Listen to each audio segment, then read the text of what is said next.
औज़ुबिल्लाहिमिनश्शैतानिर्रजीम बिस्मिल्लाहिर्रहमानिर्रहीम। BS management second semester आपको computer application management के लेक्चर नंबर 20 में खुशामदीद।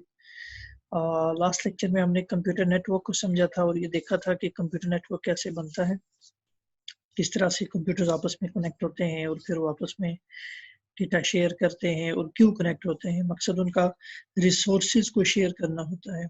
फिर हमने डिफरेंट टाइप्स के नेटवर्क देखे कि हमारा नेटवर्क बाज़ को हम लेन कहते हैं, वैन किसे कहते हैं। अगर हमने एक ही एरिया के अंदर कुछ कंप्यूटर्स को कनेक्ट किया हुआ है एक बिल्डिंग के अंदर तो वो लेन कहलाता है। फिर जब उसकी बाउंड्रीज बिटवीन द सिटीज फैलती हैं तो वो मेट्रोपॉलिटन मेन बन जाता है, और अगर उसको कंट्री टू कंट्री लेकर जाएं तो वो वैन बन जाता है। तो इसी तरह अगर आपकी कोई पर्सनल डिवाइसेस का नेटवर्क है घर में छोटा सा तो वो वैन कहलाता है, यानी कि पर्सनल एरिया नेटवर्क। उसके फिर बाद हमने फिर इसके आर्किटेक्चर को देखा कि पीयर टू पीयर हो सकता है या क्लाइंट सर्वर हो सकता है। फिर जो इम्पोर्टेंट चीज़ हमने देखी वो नेटवर्क टोपोलॉजीज थी, ठीक है। और उसमें हमने वो देखा था कि शेप्स आपके नेटवर्क की क्या है, आर्किटेक्चर कुछ भी है या वो लेन है, वेन है, जो भी है, लेकिन क्या है कि उसकी टोपोलॉजी क्या बनेगी, वो बस टोपोलॉजी है। अगर वो एक केबल से सारे कनेक्ट है तो बस टोपोलॉजी कहलाएगी। सेंट्रल में कोई डिवाइस है तो स्टार टोपोलॉजी। इसी तरह एक कंप्यूटर अगर दूसरे के साथ कनेक्ट है और अगले के साथ कनेक्ट है, इस तरह से वो रिंग टोपोलॉजी, विक्ट्री और मैच टोपोलॉजी को हमने देखा था। आज हम देखते हैं कि ये जो नेटवर्क आपस में काम कर रहा होता है वो कौन सी चीज़ है जिसको मद्देनजर रख के कि नेटवर्क और ये डिवाइसेस आपस में कम्युनिकेट कर रही होती हैं। तो उसके लिए जो टर्म यूज़ होती है वो प्रोटोकॉल होता है। उसके बाद फिर हम उनकी कम्युनिकेशन देखेंगे, प्रोटोकॉल, होम नेटवर्क्स, कुछ कम्युनिकेशन सॉफ्टवेयर्स का जिक्र करेंगे। फिर एक इम्पॉर्टेंट स्विच्ड नेटवर्क और पैकेट नेटवर्क में हम फ़र्क एक देखेंगे। इसका हल्का सा तज़किरा मैंने पिछले लेक्चर में भी किया था, लेकिन अभी इसको मज़ीद बेहतर अंदाज में समझने की कोशिश करेंगे। उसके बाद फिर हम कुछ कम्युनिकेशन डिवाइसेस जो आप रोज़मर्रा ज़िंदगी में काफ़ी सारी डिवाइसेस में इस्तेमाल भी कर रहे होते हैं, उनके बारे में जानेंगे।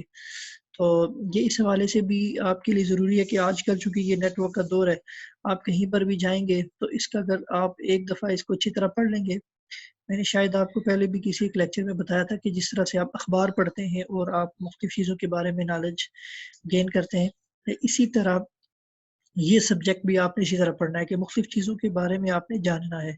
तो अगर उसको आप याद रखेंगे तो वो आप के फ्यूचर में बेहतर होगा, कहीं पर भी आप जाएँगे आपको वो चीज़ें समझने में आसानी मिलेगी। तो स्टार्ट करते हैं जी।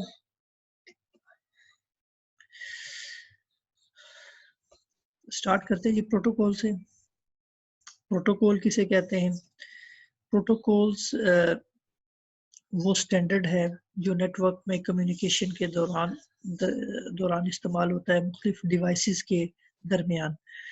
प्रोटोकॉल इनफैक्ट उस रूल्स एंड रेगुलेशन को कहते हैं ये जिसके तहत कम्युनिकेशन होती है। अगर दो डिवाइसेस आपस में कम्युनिकेशन कर रही हैं तो उनके दरमियान एक रूल बनाया जाएगा जिसके तहत वो आपस में कम्युनिकेशन करते हैं। जैसे कि आजकल हमारे ये लेक्चर्स ऑनलाइन हो रहे हैं तो हमने क्या रूल यूनिवर्सिटी ने बनाया है, क्या प्रोटोकॉल तय किया, वो ये प्रोटोकॉल तय किया है कि भाई टीचर जो हैं वो अपना लेक्चर रिकॉर्ड करें या ऑनलाइन दें और स्टूडेंट्स को सेंड कर दें, स्टूडेंट को सुने और उस पर। तो ये एक क्या है, एक तरीकाकार है। इसी तरह अगर आप क्लास में हैं तो इसकी एक और एग्जांपल है कि लेट से हम 8-10 लोग हम बैठे हैं और आपस में कम्युनिकेशन कर रहे हैं, बातचीत कर रहे हैं।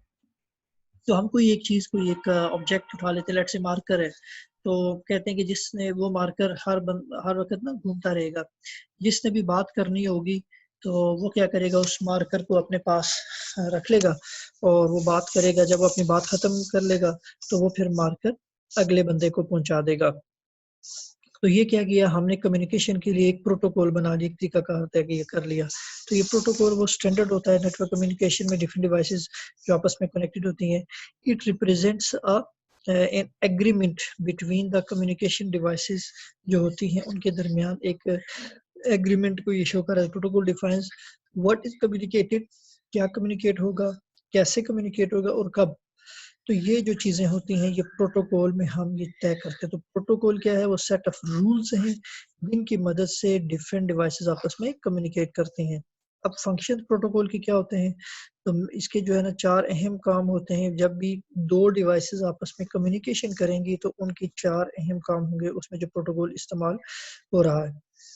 सबसे पहले जो फंक्शन होता है प्रोटोकॉल का वो डेटा सीक्वेंसिंग होता है। डेटा सीक्वेंसिंग से मुराद क्या है कि अगर आपके पास एक बड़ा मैसेज है, चूँकि हमने देखा था कि 2 तरह से कम्युनिकेशन होती है, या ब्लॉक बाय ब्लॉक होती है, कैरेक्टर बाय कैरेक्टर होती है। अब एक डिवाइस से दूसरी डिवाइस में डेटा ने ट्रैवल करना है और किसी मीडियम के ऊपर से जाना है, तो वो प्रोसेस जिसमें डेटा को स्मॉलर ब्लॉक में तरतीब दिया जाएगा या उसको कैरेक्टर बाय कैरेक्टर तरतीब दिया जाएगा, उसे हम क्या कहते हैं, सीक्वेंसिंग। वो process of breaking a long message into a smaller blocks is called data sequencing. ठीक है जी।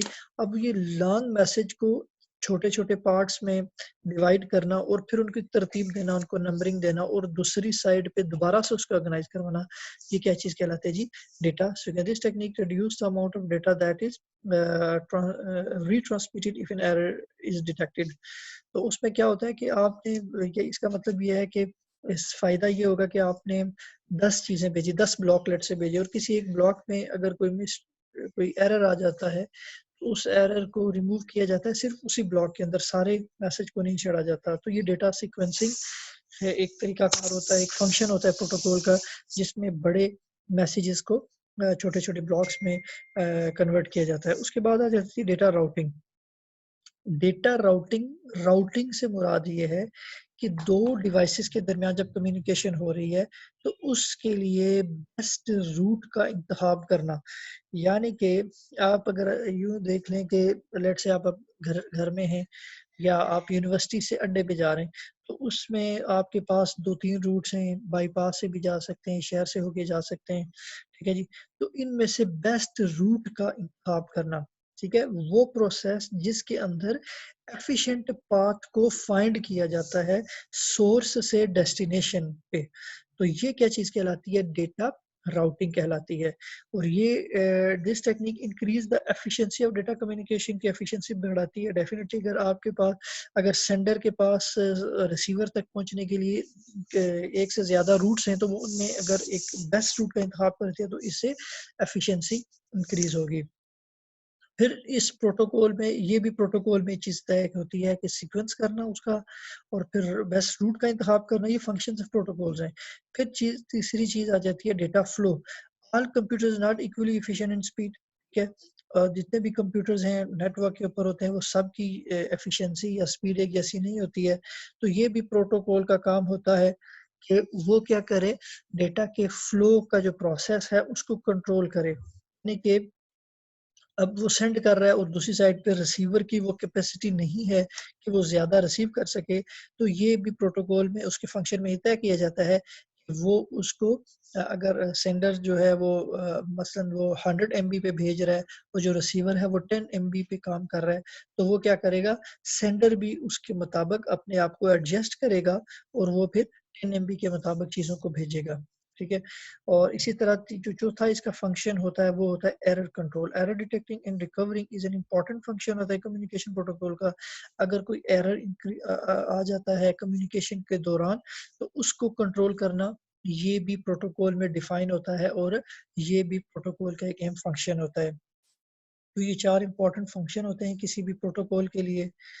उसके बाद कुछ एलिमेंट्स का हम जिक्र कर रहे थे प्रोटोकॉल में। सिंटैक्स होता है, सेमांटिक्स है, अच्छा उसके बाद टाइमिंग।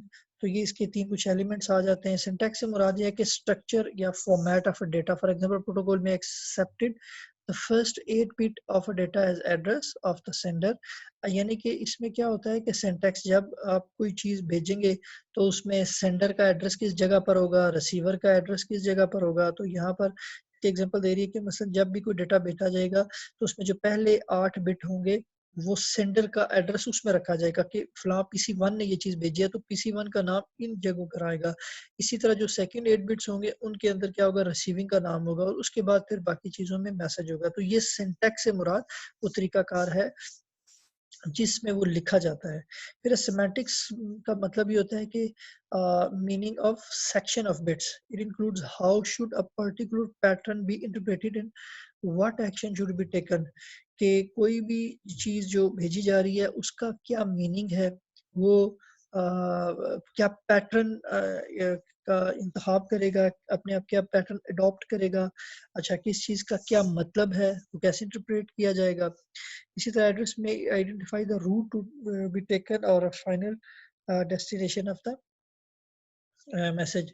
तो अब यानी कि एड्रेस की अगर हम बात करें, मिसाल दे रहा हूँ, तो एड्रेस ये चीज़ बताती है कि इसने कहाँ पर पहुंचना है, यानी कि उसकी फाइनल डेस्टिनेशन कौन बता रहा है, एड्रेस बता रहा है। तो ये इससे मुराद हम सिमेंटिक लेते हैं। Timing indicates when data should be sent and how fast it can be sent. इसी चीज़ टाइमिंग आगे कब भेजना है और कितना भेजना है, ठीक है।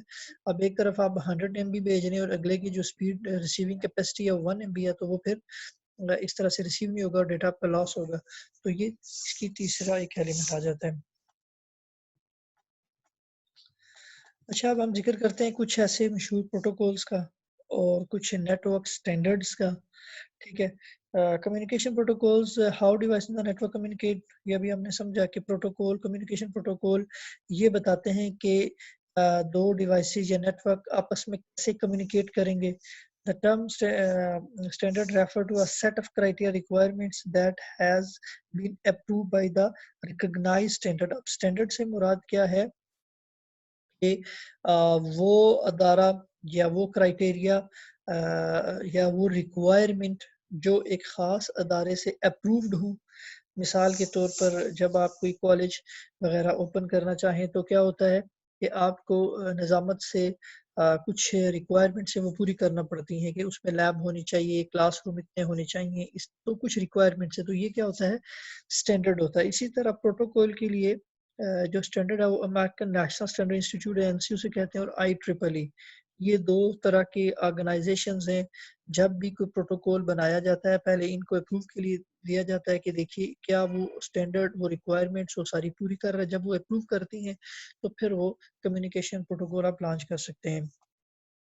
अब इसमें जो they also define how device communication से कम्युनिकेट प्रोटोकॉल, कुछ प्रोटोकॉल का जिक्र करते हैं जैसे ईथरनेट 802.3। ये एक प्रोटोकॉल का नाम है। ये मोस्ट वाइडली यूज स्टैंडर्ड है फॉर वायर्ड नेटवर्क। जो हमारी वायर नेटवर्क होती है जिसमें आप केबल यूज करते हैं, अभी आगे कुछ केबल्स का जिक्र भी आएगा, ट्विस्टेड पेयर केबल हम यूज करते हैं, तो ये उसके लिए 802.3 ये स्टैंडर्ड है। It is typically use in LAN में ज्यादातर इस्तेमाल होती है और स्टार टोपोलॉजी पे इसका इस्तेमाल हो रहा है। और it is inexpensive and easy install, manage इतना महंगा नहीं है, इजी इंस्टॉल हो जाता है और 100 MB से 100 GB तक इसकी स्पीड होती है। और इथरनेट से does not specify any central computer device in the network when can, इसमें कोई सेंट्रल डिवाइस की भी जरूरत नहीं है, लेकिन ये does not specify any central computer, उसको कोई मतलब कुछ सेंट्रल कंप्यूटर को स्पेसिफाई नहीं कर रहा। Each node attempts to transmit data when it determines that the network is available. अच्छा, इसमें क्या होता है कि जो भी इस नेटवर्क में कनेक्टेड कंप्यूटर्स हैं वो जब भी डेटा भेजना चाहें वो देखेंगे कि क्या इस वक्त ट्रांसमिशन मीडिया जो है वो वेकेंट है, वो खाली है, वो उसके ऊपर डिटेक्ट करने के बाद उसको भेज देंगे।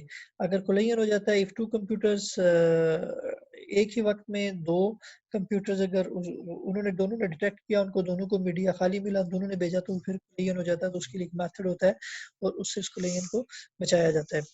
एक और जो है वो प्रोटोकॉल, वो टोकन रिंग है। जैसे ईथरनेट एक रिंग, एक प्रोटोकॉल स्टैंडर्ड है, इसी तरह ईथरनेट 802.3 इस तरह टोकन रिंग है। Token ring is a network standard that is typically used in LAN। ये भी एक स्टैंडर्ड है, एक प्रोटोकॉल है जो इस्तेमाल होता है LAN में। It allows network devices to access the network with passing a special signal called token. अब इसमें क्या होता है कि टोकन रिंग में जो तरीकाकार है, इसमें एक टोकन होता है, एक सिग्नल है जो हर वक्त पूरे उस नेटवर्क में घूमता रहता है। अच्छा, जो भी जो है अपना सेंडर उसको ख्वाहिश रखता है कि वो कोई चीज़ भेजे, वो इस टोकन को कैच करता है, ठीक है, और उसके बाद उसके ऊपर अपना लेबल लगा के और जिसको जो चीज़ भेजनी होती है उसकी तरफ भेज देता है। जब टोकन के पास ये जिम्मेदारी होती है, आ जाती है, तो वो फिर किसी की बात नहीं सुनता, वो जब तक कि वो रिसीवर तक अपनी चीज़ पहुँचा ना दे। बेशक आप उस टोकन को बुलाते रहें लेकिन वो आपसे बात नहीं करेगा अनलेस कि वो किसी एक ख़ास जगह पर जो डेस्टिनेशन थी वो भेज उसको उस तक जो है ना वो पहुँचा दे डेटा को। तो अब इसमें होता क्या है कि कोलिजन, दैट इज़ वाई इसमें कोई कोलिजन की गुंजाइश नहीं रहती, जो कि एक ही टोकन होता है और उसको जब एक जिम्मेदारी दी जाती है तो वो एक वक्त हर एक के पास वो घूमता रहता है नेटवर्क में। तो अब इसमें क्या होता है कि when a computer wants to send message, वो क्या करेगा, सबसे पहले गेट द टोकन, फिर उसके ऊपर put the data in the token, और फिर ऐड एड्रेस रिसीवर कंप्यूटर। तो ये तीन काम करेगा। उसने टोकन को गेट किया, उसके ऊपर डेटा रखा और एड्रेस डाला रिसीवर का और फिर उसको भेज दिया। तो ये token ring based on ring topology पे ये चीज चल रही होती है। उसके बाद तीसरा स्टैंडर्ड या प्रोटोकॉल हमारे पास वो टीसीपी आईपी है, जो आजकल हम इस्तेमाल करते हैं और ये हर कंप्यूटर में इस वक्त लाजमी तौर पर मौजूद है। अगर आजकल जितने भी हम कंप्यूटर यूज कर रहे हैं उनमें टीसीपी आईपी ही चल रहा है। TCP IP stand for transmission control protocol और internet protocol. It is the most widely use communication protocol today. ठीक है, अगर आपके कंप्यूटर में टीसीपी आईपी इंस्टॉल नहीं है तो आपका सिस्टम या आपका कंप्यूटर, आपकी डिवाइस कम्युनिकेट नहीं कर सकेगी। It is used to transfer data over the internet and consists of two protocols। अच्छा ये कॉम्बिनेशन होता है दो प्रोटोकॉल का, एक टीसीपी का और एक आईपी का। ट्रांसमिशन कंट्रोल प्रोटोकॉल की जिम्मेदारी होती है for the delivery of data and internet protocol provides address and routing information. देखिए दो चीजें चाहिए होती हैं जब भी कम्युनिकेशन हो रही होती है, तो आपको दो चीजें, आपने जो कम्युनिकेशन करनी है वो और जिसके साथ करनी है वो। तो आईपी की जिम्मेदारी होती है कि ये एड्रेस आईपी पे रखा जाता है, एड्रेस से रिलेटेड चीज़ें इसको पता होती हैं। और टीसीपी जो कम्युनिकेशन को सक्सेसफुल बनाना, आपका डेटा एक डिवाइस से दूसरी जगह पर सक्सेसफुली पहुंच जाए, ये टीसीपी की जिम्मेदारी होती है। और कौन सा रूट इंतखाब होगा, एड्रेस क्या होगा, ये आईपी की जिम्मेदारी होती है। तो ये टीसीपी आईपी मिलकर काम कर रहे थे। टीसीपी यूज पैकेट स्विचिंग को इस्तेमाल करते हैं जी, to transmit data over the internet. अभी आगे आती है पैकेट स्विचिंग और सर्किट स्विचिंग का थोड़ा सा आपको मैं एक ओवरव्यू दूंगा। तो उसमें क्या होता है कि जो टीसीपी आईपी ये पैकेट स्विचिंग को इस्तेमाल करते हैं, यानी कि इंटरनेट का इस्तेमाल करेगी। In this process data is divided into small pieces called packets. अच्छा, टीसीपी आईपी में क्या होता है, छोटे छोटे पैकेट्स बना दिए जाते हैं और वो पैकेट्स उन पे लेबल लगा होता है कि ये कौन सेंडर है, कहाँ पे रिसीविंग है, प्रॉपर सीक्वेंसिंग होती है और फिर वो एक जगह से दूसरी जगह पर बेस्ट रूट का इंतखाब करते हुए पहुंच जाता है। उसके बाद जो चौथी चीज़ इसमें आ जाती है वो ब्लूटूथ। आजकल आपने बहुत ज़्यादा आम सुना होगा, जब आप दो डिवाइसेस को आपस में कनेक्ट करते हैं तो आप एक और स्टैंडर्ड या एक प्रोटोकॉल को फॉलो करते हैं जिसका नाम ब्लूटूथ एक प्रोटोकॉल है। और उसमें क्या नेटवर्क प्रोटोकॉल है, वो method transmission data between two, उसमें दोनों साइड्स पर ब्लूटूथ होगा। और उसमें ये शॉर्ट रेंज रेडियो वेव होती है, ये भी रेडियो वेव है लेकिन इसकी रेंज कुछ फीट तक होती है, जैसे 33 फीट तक, यानी विद इन अ रूम आप जो है ना दो ब्लूटूथ डिवाइसेस में आपस में कम्युनिकेट करवा सकते हैं। ब्लूटूथ डिवाइसेस स्मॉल चिप हो सकती है, communicate with other Bluetooth devices. आजकल आपको वो आ जाती हैं, छोटी छोटी डिवाइसेस भी मिल जाती हैं मार्केट से। और काफ़ी सारे लैपटॉप या आपके जो मोबाइल है उनमें ये बिल्ट इन पहले से इंस्टॉल्ड होती है, लगी होती है। और अगर आपकी मसलन आपने एक लैपटॉप लिया, उसमें वो पहले से इंस्टॉल थी ब्लूटूथ और वो ख़राब हो गई, तो आपको मार्केट से 2-4-600 रुपए की वो मिल जाती है। वो आप एक छोटा सा पिन टाइप सी होती है, तो आप अपनी यूएसबी पोर्ट में लगा देते हैं और वो प्लग एंड प्ले होती है और उससे आप अपने सिस्टम पर ब्लूटूथ इस्तेमाल कर सकते हैं। उसके बाद जो अगली चीज़ है वो वाईफाई है। ये भी IEEE ने बनाया और communication over the air with each other, ये भी रेडियो वेव को इस्तेमाल करती है। और इसमें जो डिवाइसेस हैं वो एक दूसरे से किसी केबल से कनेक्ट नहीं होती, बल्कि हमारा जो सिग्नल्स हैं या हमारा जो डेटा है वो हवा से यानी कि एयर से ट्रेवल करता है। It is a familiar wireless network standard that uses IEEE 802.11 standard. आजकल हमारी ये जो लैपटॉप्स में या हमारे मोबाइल फ़ोन में ये जो वाईफ़ाई लगाता है, ये जो सिस्टम IEEE का जो इसका नंबर है वो 802.11 है, 802.11। There are various versions of standard that support different speeds and distances। अच्छा, ये जो 802.11 है, ये एक ख़ास स्पीड को शो कर रहा होता है और एक ख़ास कैपेसिटी को शो कर रहा होता है। और इसमें द कॉमन स्टैंडर्ड इंक्लूड, इसके अंदर मज़ीद जो आते हैं 802.11a, 11b, 11g, 11n और 11a से आते हैं। इन हर एक का मुख्तलिफ मकसद होता है, हर एक का एक मुख्तलिफ मकसद होता है। अच्छा जी, so the most mobile computers and smartphone are Wi-Fi enabled। आजकल तो तकरीबन इसके बगैर तो चारा ही नहीं है, सब पे ये चीज़ मौजूद है। अच्छा जी, example of Wi-Fi network is a hotspot. A hotspot can be used to mobile user to connect to the internet using Wi-Fi enabled computers. अच्छा, अब आ जाता हूँ कि इसकी जो स्टैंडर्ड है और उनकी क्या स्पीड है।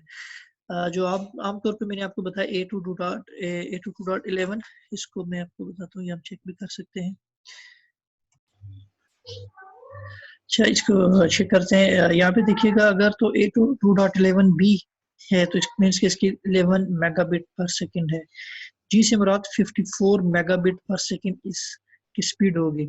इसी तरह A2.11n है तो 300 से 600 MB, अगर 11AC है तो 1.8 से 3.6 GBps है। इसे 11AD है तो ये 6.7 GBps है। ब्लूटूथ और वाईफाई में जो फ़र्क है अगर आप देखें तो बड़ा सादा सा है। Bluetooth adopter for all devices connecting with each other, wireless adopter is for all devices and network.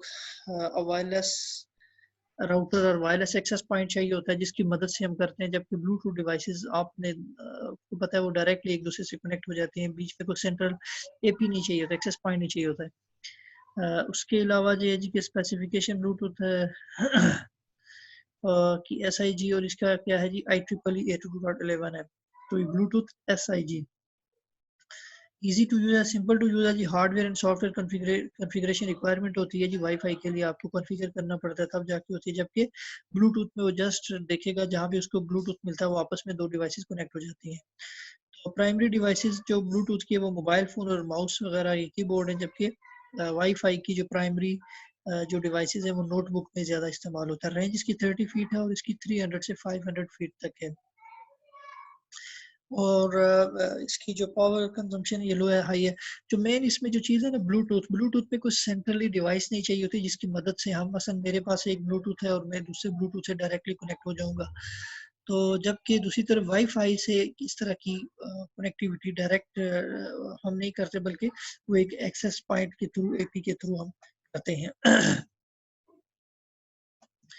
इसके अलावा भी मसलन UWB है, stand for ultra wide band है, ये भी नेटवर्क स्टैंडर्ड है।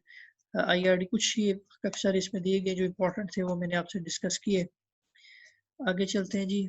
होम नेटवर्क्स की बात करें अगर, तो a network for a multiple computer at home called home network allows different users। आजकल घरों में भी आपका कोई, अगर आपने एक इंटरनेट का कनेक्शन ले लिया हुआ है तो आप घर में भी अपना जो नेटवर्क बनाया हुआ है आपने और आपस में डिवाइस से फिर कम्युनिकेट कर रही हैं तो वो आपका होम नेटवर्क बन जाता है। आगे चलते हैं। कम्युनिकेशन सॉफ्टवेयर कौन से होते हैं जी? कि communication software consider program used to establish a connection to the other computer network. Communication software यानी कि जिससे आप क्या करें कि एक कंप्यूटर से दूसरे कंप्यूटर के दरमियान अगर कोई कनेक्टिविटी कर रहे हैं तो वो कम्युनिकेशन सॉफ्टवेयर कहलाएगा। या वो प्रोग्राम जिससे आप एक कनेक्शन इस्टेब्लिश करते हैं, मसलन आपका व्हाट्सएप है, ये भी आप ये भी कम्युनिकेशन सॉफ्टवेयर है। लेकिन यहाँ पे जो एक एग्जांपल ली गया है FTP, एक प्रोटोकॉल का जिक्र किया। Some communication software used to create connection to another computer on the internet. हमें इंटरनेट पे एक कंप्यूटर से दूसरे कंप्यूटर के साथ कनेक्ट करना पड़ता है, उसके लिए हमें एक प्रोटोकॉल की ज़रूरत होती है जो कि FTP कहलाता है, फाइल ट्रांसफ़र प्रोटोकॉल कहलाता है, जिसकी मदद से हम एक कंप्यूटर से दूसरे कंप्यूटर के ऊपर दूसरे कंप्यूटर के साथ हम कनेक्ट करते हैं इस प्रोटोकॉल की मदद से।